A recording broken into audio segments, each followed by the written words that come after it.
নাহিদ উনি তার পরিচয় দিতে ঠিক আছে। যখন মানুষ আরো ক্ষিপ্ত হয়ে গেছে তখন উনি এক পর্যায়ে বলছে না ভাই আমি বলিনি, এটা করছে যে উনি বলছিল কিন্তু ওটা হচ্ছে ওনার ফ্রেন্ড না। আমি আপনাকে বলি যাই হোক তার ওখানে এই লোকটা নাই, আমি যাকে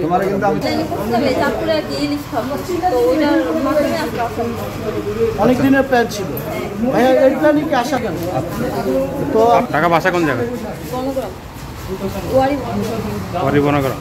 মানে দুজন একই এলাকার বাসিন্দা। আচ্ছা এখন যাই হোক ভাই, ভালো কাজ আমাদের দেশে একটা ছিল না। আপনি শারীরিকভাবে ঠিক আছেন? আপনার কি কারো বিরুদ্ধে কোনো অভিযোগ আছে? ওকে ভাই, আমি স্টুডেন্ট, আমি জব করি। কোথায়? এটা হচ্ছে পুরান ঢাকা কামরাঙ্গীর চক। কামরাঙ্গীর, জি। আচ্ছা, আমরা লঞ্চের মধ্যে মারামারির আওয়াজ আসতেছিল। ফোন আসতেছিল। আচ্ছা আচ্ছা, এটা কার আওয়াজ আসতেছিল। তো সবাই চিল্লাপাল্লা করতেছিল। আমরা যাওয়ার পরে দেখলাম যে দুজনের রুম খোলার পরেই মানে যে ড্রিঙ্কসের যে স্মেল বাজেভাবে। তো তারপর ওনাদেরকে আমরা একটা সেফ জোনে আনার পরে যাই হোক অনেক মানুষ ভিড় হয়ে যায় লঞ্চের মধ্যে। ওনাদের রুম সার্চ করা হয়, ভিডিও ফুটেজ সহ আমার কাছে আছে, ঠিক আছে, ভিডিও ফুটেজ সহ রুম সার্চ করা হয়। রুম সার্চ করার পরে ওই যে আমরা কিছু অবৈধ জিনিসপত্র পাই, একটা বোতল পাই। তো তারপরে ওনাদেরকে জিজ্ঞাসা করা হয়, ওনার আত্মীর সাথে কথা হয়েছে আমাদের, আর উনি আমাদেরকে কোনো নাম্বার এখনো পর্যন্ত দিতে পারে নাই, মানে এক্স্যাক্টলি। তো এতক্ষণ আমরা জিজ্ঞাসাবাদের ওদের সাথে আরো থাকতে পারে কিন্তু ওরা অস্বীকার করতেছে।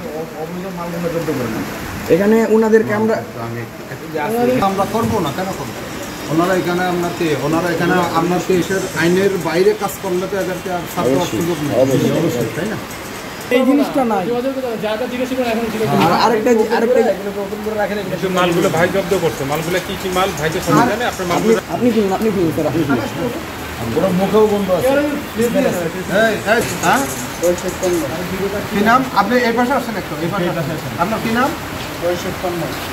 এরা যে উনি যে আপনারা লঞ্চের কেবিনের ভিতর উনি আর আপনি মারামারি করলেন, তারপরে আপনাদের লঞ্চের এয়ার ভিতরে এই যে আপনার এগুলো পাওয়া গেছে, এগুলি কি শুনে আমরা অ্যাজ এ ফ্রেন্ড কথা উল্টাপাল্টা একটা হয়েছে, কথাবার্তা বলছি, এটা অন্য হিসাব। কোনো জিনিসটা অন্য কোনোভাবে মানা যায় না। আমি বলি ওর সাথে আমার সম্পর্ক আরও অনেক আগের থেকে।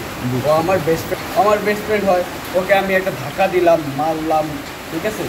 ওর সাথে তো এখন ওরা আমি মারছি না কি করছি চিনি করতেছে। আমরা যে কোনোভাবে যে অবস্থায় আছি, ঠিক আছে। এখন আমরা একটা অন্য আমি আপনাকে বলি, আপনারা কেবিনে ছিলেন? কেবিনে ছিলেন কোন লঞ্চে?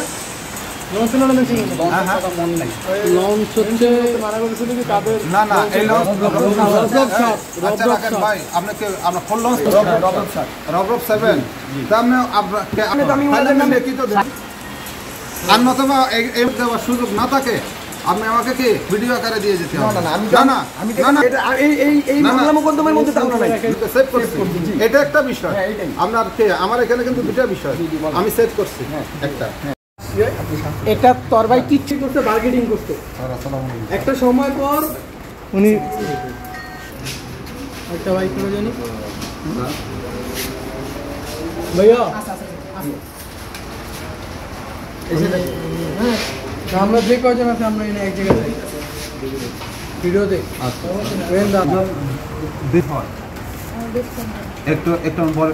একটু অবস্থা বড় করে বলেন, আপনার কি হয়? আপনার বেস্ট ফ্রেন্ড, আপনার পরিচিত আগের থেকে পরিচিত। আপনি কি করেন? কি জব করেন? আচ্ছা, চাকরি করেন কোথায়? এলাকাতে। কিসের চাকরি করেন? আচ্ছা আচ্ছা। আর বিজনেস করি, অনলাইনে মোবাইল, সেকেন্ড হ্যান্ড মোবাইল কেনা বেচা করি। কোনটা খাইছেন? এটা খাইছেন? এটা ওনারা যে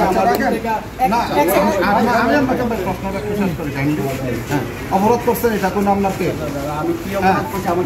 আমাকে বলেন না। অপরাধ তো ভাই আমি কিভাবে বলবো? ওনারা আছে, ওনারাই আপনাকে এত মানুষ আমাদের বয়স কত ভাই? তুমি জনগণ ভিডিও দেখার পর আমি বলবো শুধু প্রমাণ রাখে তোমার ভিডিওটা দেখান ভাই। আপনি যদি বল এখন আপনি আমাদের কাজটা নিয়ে যা যা লাগে নিয়ে রেখে দেন আমরা জায়গা আমাদের কাজ আছে তোমার জনগণের সামনে খাই অপরাধ করছো বুঝছো, তোমার ঘরে খাইতে তুমি এতটি মানুষ আপনাদের সাথে কি যেভাবে কথা বলতেছো ভাই লাইসেন্স থাকে কোনো টাকা কথা বলতে সচেতন নাগরিক বিধায় আপনি কিন্তু কাজটা করছেন আপনার মানুষজন মানলেও একটাকে বিষয় ছিল এই যে ভিডিও আপনার ইয়াটা এই যে এই জায়গায় আমি জানি না কথাটা বললে শুনছেন আপনি কোনো ড্রিঙ্কস করছেন?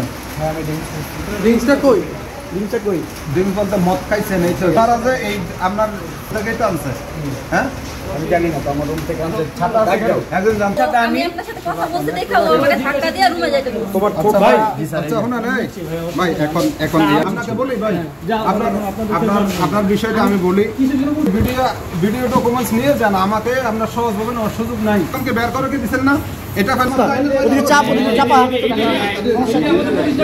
এই সত্যটা আমাদের প্রতিষ্ঠা করতে হবে।